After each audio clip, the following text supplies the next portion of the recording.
Are there, in your opinion, any writers who will survive and will be read?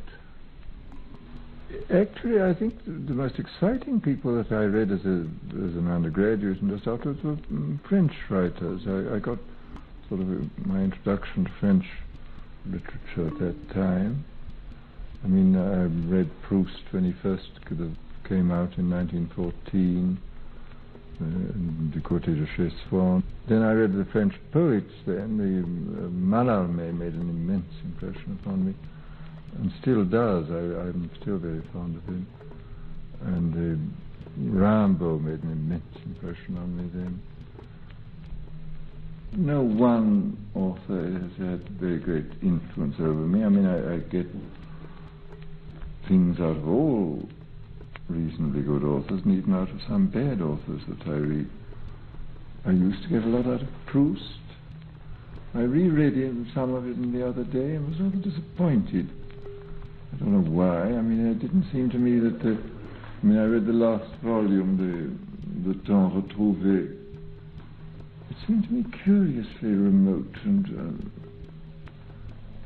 unbelievable and unreal. And even the first volume, which I read part of the other day, passages which I thought were very beautiful in the early days, I didn't get very much out of. I don't know why. It's very strange, because it moved me immensely when it first appeared. I must read it again and have another look at it. Well, I think some of Hemingway's stories are very remarkable, short stories.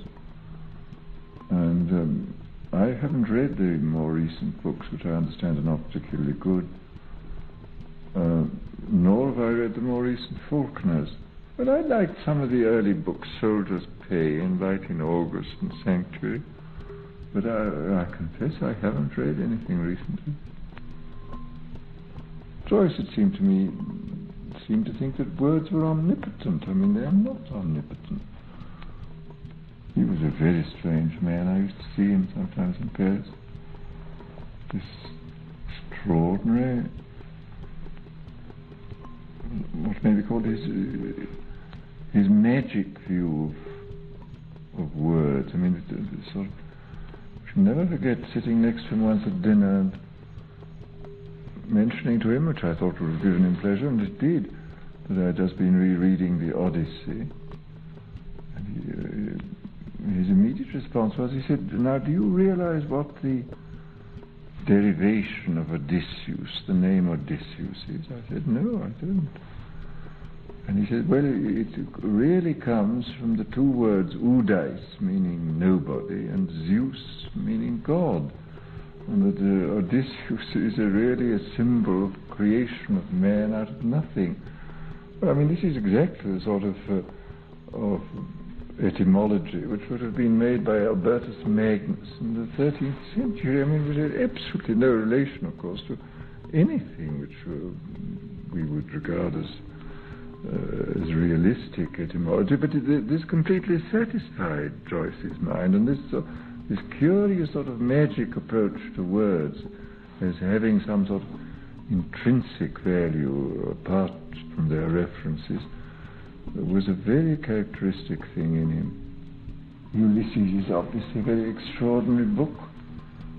I mean, I don't exactly know why he wrote it, because I mean, a great deal of Ulysses seems to me to be taken up with showing the large number of methods in which novels cannot be written. I suppose it's a great book. To me, it remains a little bit too static, the whole character of Bloom. I mean, there are splendid passages. I don't think it's a success as a whole. What is the relationship of the artist to his time? The advances in literature depend on these purely fortuitous arrival of extraordinary people. I mean, nobody could conceivably have foreseen Shakespeare. I mean, nothing preceding Shakespeare really indicated what this man would be.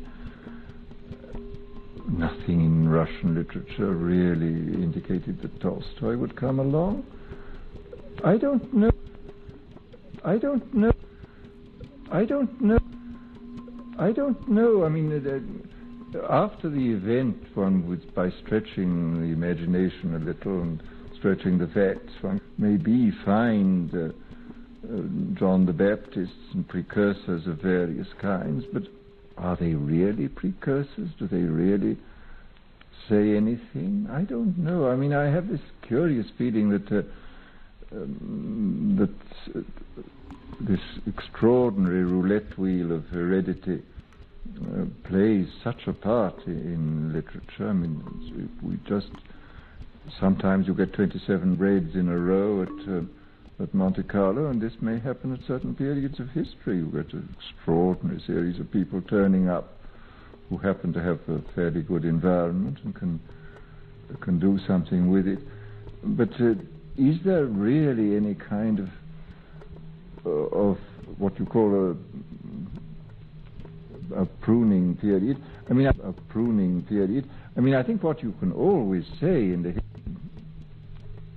pruning period. I mean, I think what you can always say in the history of any given art that so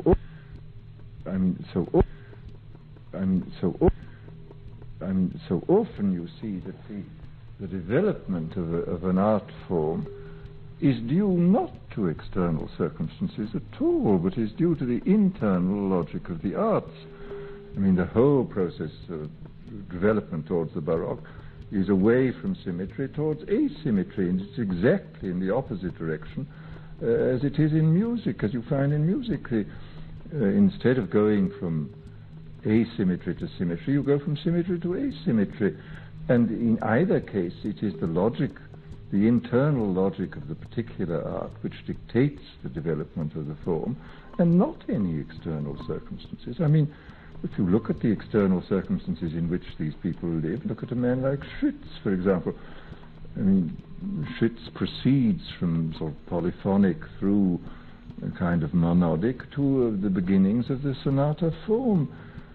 But I mean, his life consisted in continually running away from the 30 Years' War. He was in the middle of the most appalling circumstances, but you find absolutely no trace in the music at all. I mean, there's nothing catastrophic or violently emotional in the music. There is just this steady development according to the internal logic of the art. And here again, I mean, one is left wondering what on earth exactly is the relation between art and life. I don't know. I mean, it's much less clear than some critics maintain that it is. I mean, there's other factors. I mean, this internal logic of the art is of immense importance in the whole history of artistic development and may have very little to do with the external events, and similarly the peculiar temperament and physique of the artist also has an enormous part to play and has, again, very little to do with the external events around him. A good many novels seem to me to have singularly little reference to it. I mean, you go find a lot of novels which are solely dealing with personal relationships in a rather narrow world. And again, you certainly find a great deal of evidence of the art forms developing not in relationship to the external world, but in relationship to their own internal logic.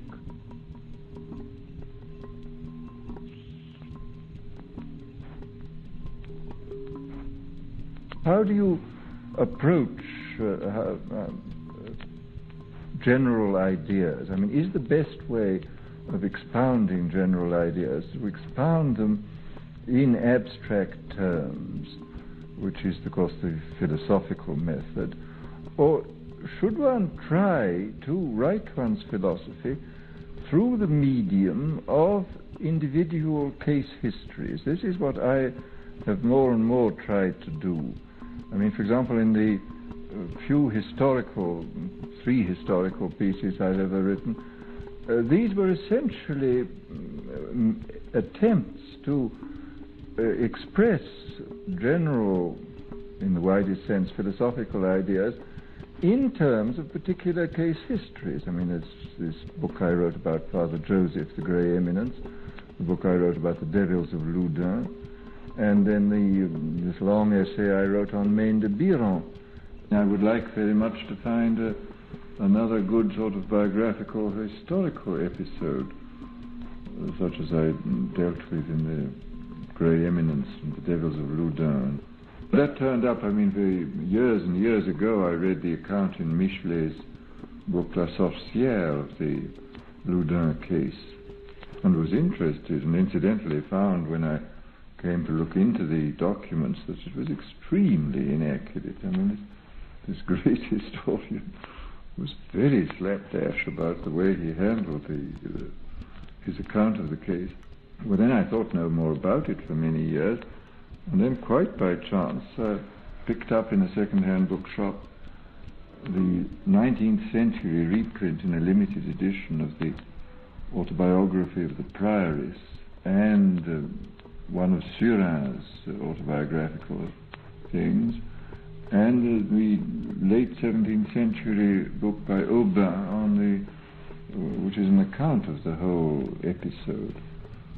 And reading those, I was so fascinated. There was such extraordinary material there that I began collecting it and found that in fact I don't think any historical episode has ever had so much documentation. There are autobiographical statements by the prioress, by Father Surin, great many letters.